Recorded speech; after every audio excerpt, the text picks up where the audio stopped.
the time on BBC Radio 3 to 9:45. And now the essay. In tonight's programme, the violinist Vanessa May gives a rare interview to the presenter Geoffrey Colman as he explores the legacy of the hit movie about Mozart. This is 5 Kinds of Amadeus.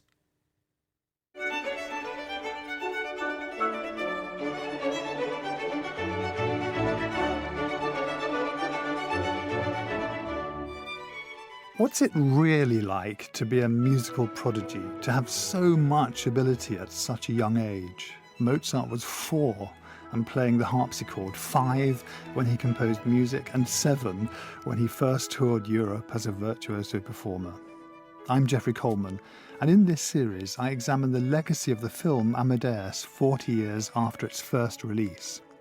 In this episode, I want to know what it's really like to be a child prodigy, and what kind of life follows as an adult. Virtuoso violinist Vanessa May played her first major concert aged 10. She went on to become a multi-million selling classical recording artist in her early teens. Perhaps Vanessa is the modern equivalent. It came easy to Mozart. Did it work like that for Vanessa May? I think I only once ever practiced 8 hours. So it wasn't really that much pressure in terms of practice. I mean, I wish they'd made me practice more. And at 7, though, it was put to me a few times that, if I couldn't stand the heat, then I should get out of the kitchen. But I thought, hang on, I've invested from age 4 to 7. Yeah.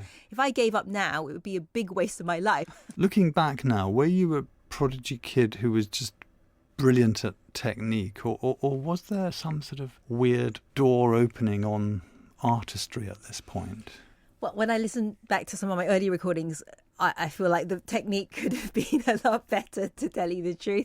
And had I waited maybe a year or so, you see a big improvement at that age before recording something. But I guess that prodigy train was already, had already left the platform. I feel that I had to answer to a lot of journalists who would ask me at the time, but do you really feel, and this is for some of the more tormented work, of love which and might passion not, and loss, which might not be the Mozart that I recorded on my first album, classical album. But I was often asked, but you don't have the life experience that an adult would. So it could be kind of virtuosic fireworks, but it's all about the musicality. And that's something that I always felt that you either have or you don't. I think a sensibility to it. A sensibility to how to make people cry. I've always wanted, it's great having people stamp their feet for encores, but I've always enjoyed, even as a child, that moment when people are accompanying you in a recording or on stage and they are too frightened to breathe, to break that magic of that hushed moment. And I've always wanted to make somebody cry rather than laugh. You have much more power over an audience if you can pull at their heartstrings than just get them jumping to their feet.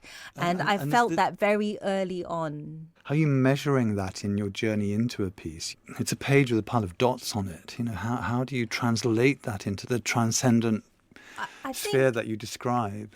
I think technique can always be bettered. I think musicality can always grow because you grow as a person.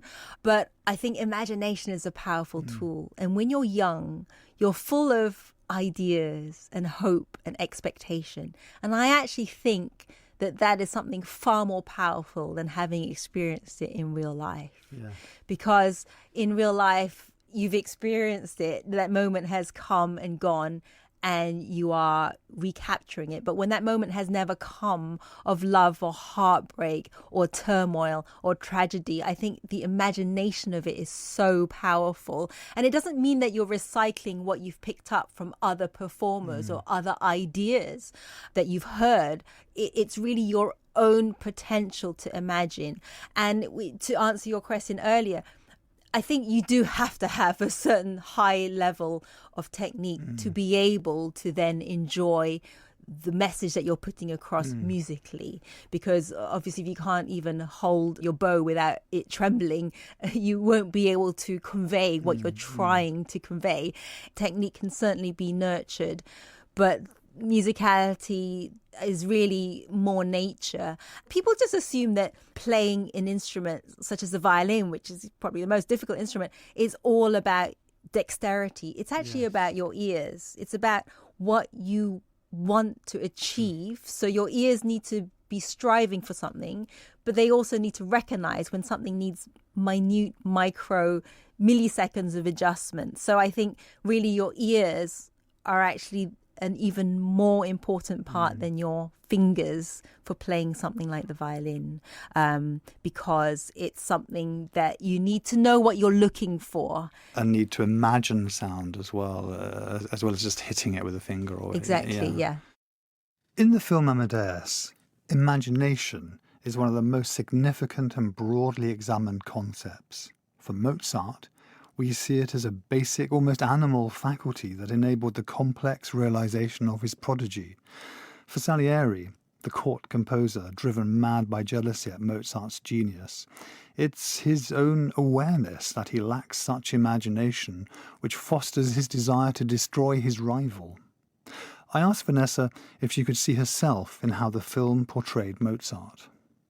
So there you are, sitting in a cinema somewhere in the world, looking at a prodigy with a crazy laugh. How much of that did you really recognise? You know, there's been some discussion about, the myths and the cliches of the tormented young prodigy kid on the road being, did you recognise Mozart in yourself, but did you recognise the struggle? Did you recognise the graft? Did you recognise the craziness of Mozart in that film?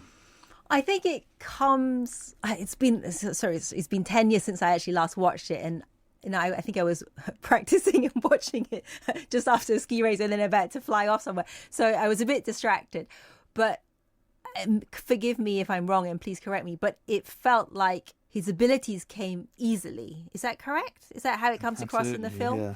And the struggle was how to live with that genius, rather than a struggle to find his ability. Does that make sense? Yeah, absolutely. And so I think as a child watching it, I wouldn't have really kind of been aware of how to contextualize the latter part of his struggle. I think I was just, I just found it fun that he was impressing all of these people with his ability, which seemed very natural, that he picked up all these skills.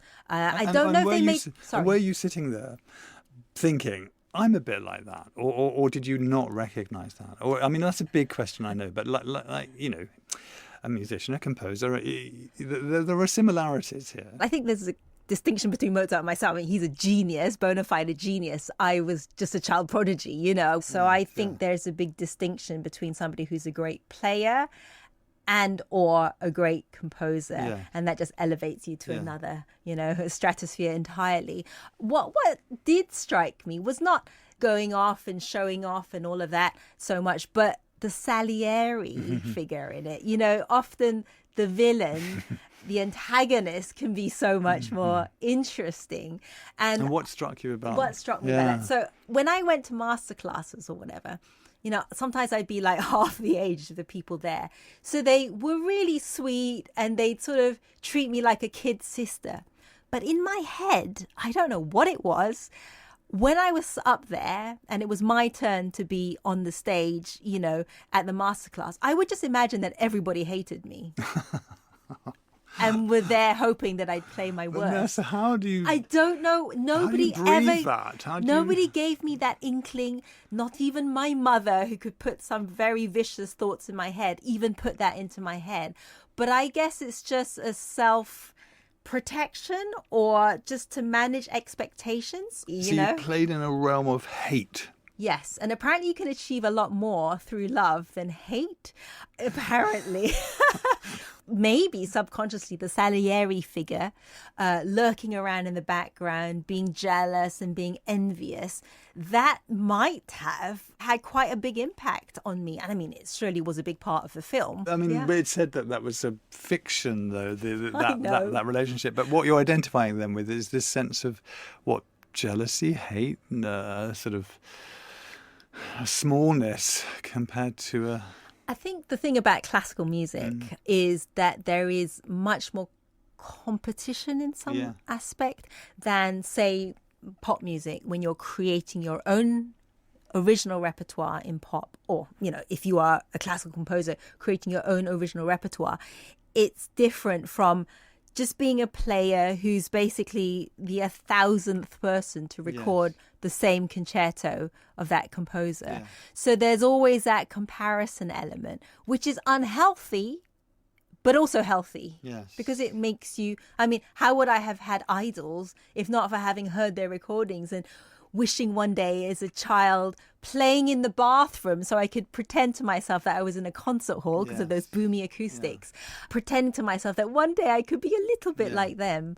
I think it's healthy.